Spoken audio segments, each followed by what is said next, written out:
Hi friends, எல்லாருக்கும் wish you happy new year. இது தாங்க என்னோடய பூஜா ரூம். சின்ன பூஜா ரூம் தான், ஆனால் அழகாக பண்ணியிருக்கேன்.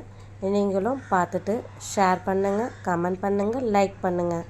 ஏதாவது குறை இருந்தாக்கா சொல்லுங்கள், நான் அதை கரெக்ட் பண்ணிக்கிறேன். Thank you all.